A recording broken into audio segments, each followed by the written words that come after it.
Let's talk about allama al-Quran a little bit. Just a little bit. You know the word allama in Arabic, taf'il, it actually means to deliver knowledge over a long period of time. A long period of time. There is no rush. You don't have to learn the whole Quran right now. Not this month. You don't have to do that. Just learn a little bit at a time, but continuously. The best student of the Quran in history is Rasulullah himself, sallallahu alayhi wasallam. He is also the best teacher and also the best student. And as a student, Allah taught him for how long? 23 years. He taught him the Quran. We're not in a hurry. We can take our time. Don't feel intimidated. I don't know all the surahs. I haven't read the whole thing. I don't know all of tafsir. It's okay. That's not the point. The point is you start somewhere. Start memorizing a little bit. Start learning a little bit at a time. That's all that Allah is asking from us. That's what He's asking from us. Every day, especially for the young people here, I am telling you, when you have a daily relationship with the Quran with understanding, it'll change the way you think. It'll change the kind of friends you have. It'll change what you want to do with your spare time. It'll make you people of vision. We need young Muslims to be people of vision. You need to be people that want to change society and make it better. You don't want to be people of video games and movies and sleep. You don't want to be those people. Because first come video games and movies and sleep, then smoking, then drugs, then alcohol. And that's life wasted. These are lives, hundreds of thousands of lives wasted. Not just of non-Muslims, these are problems of Muslim youth today. Muslim youth have no purpose today.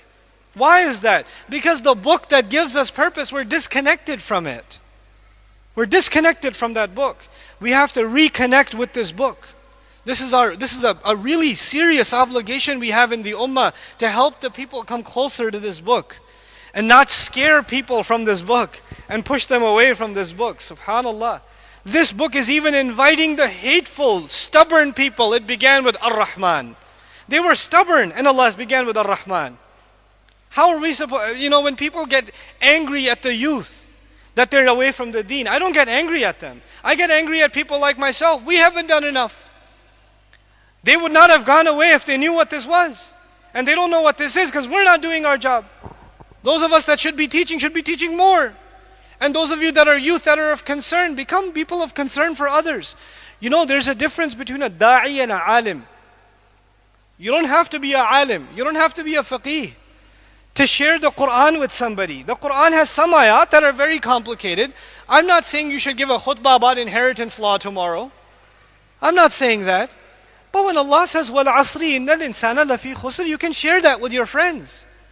You can say something nice about Allah and His Messenger through Allah's book with each other. You can make it a means of reminder. That's what it was supposed to be. That's really what it was supposed to be. This is allama al-Quran. First of all, take your time. Take your time. Second of all, and this is one of my last points with you guys tonight, inshallah. How many people university students? There's one thing true about university students and even graduates. They're very proud of their school. Whatever college you go to, you may hate it right now, but when you graduate and you get the diploma, you're going to put it on the wall. You're going to be proud that you graduated from this school. You're going to feel a sense of accomplishment and prestige. That's why the graduation ceremony is a ceremony where you are honored. Even in Islamic studies, when you get an ijazah, like you get an ijazah in tajweed, you're very proud that you got your ijazah from this sheikh or that sheikh, right? Because it's a matter of prestige. When people in the United States go to Harvard, or they go to Columbia, or they go to NYU, they go to these elite schools, they're very proud that they went to these colleges. People are proud to have a certain sheikh as a teacher. They're proud of that. It's a matter of honor. When Allah says He taught the Quran, who's the teacher? Allah is. And if He's the teacher, what does that make you and me? Students, how honored are you and me that our teacher is Allah? Our teacher is Allah. And He didn't even say عَلَّمَ النَّاسِ الْقُرْآنِ عَلَّمَكُمْ الْقُرْآنِ عَلَّمَ نَبِيَّهُ الْقُرْآنِ. He said عَلَّمَ الْقُرْآنِ. He taught the Quran. Who did He teach? He didn't even limit it. So the invitation is open. Anybody who wants to learn. Anybody who wants to learn, come on and learn.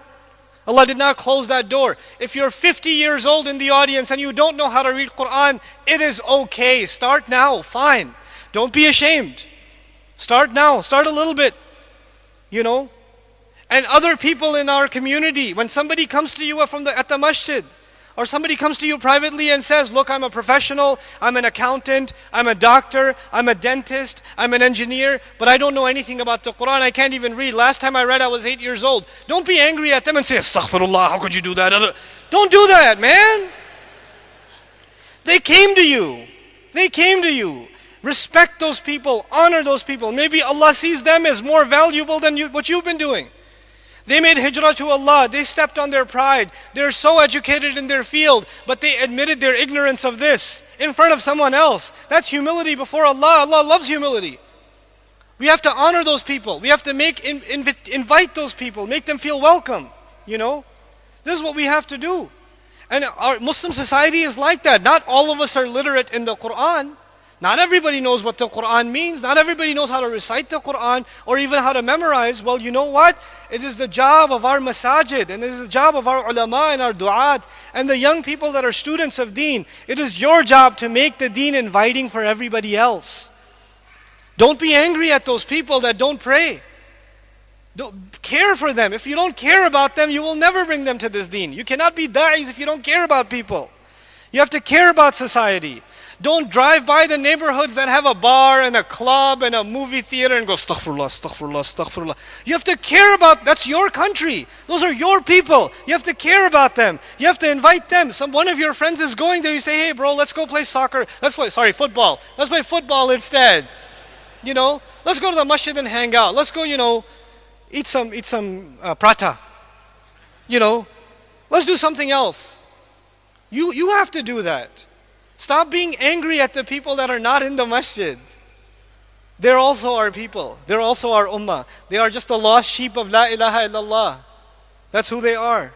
Allah did not close the invitation even to the worst kuffar. How can we close the invitation from our fellow Muslim brothers and sisters?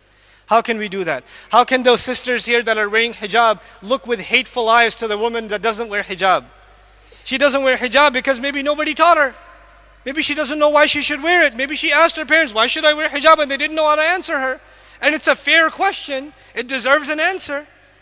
Maybe they weren't able to answer her and she says, maybe there's no reason to do it. I don't have a good enough reason. Maybe if somebody actually talked to her and respected her and treated her like a dignified human being, she would change her mind. You don't know that. So we have to have that attitude and concern. Wallahi, this is the sunnah of our Messenger sallallahu alaihi wasallam, to teach the Quran with love, even to those who hate. To teach it with love, even to those who hate.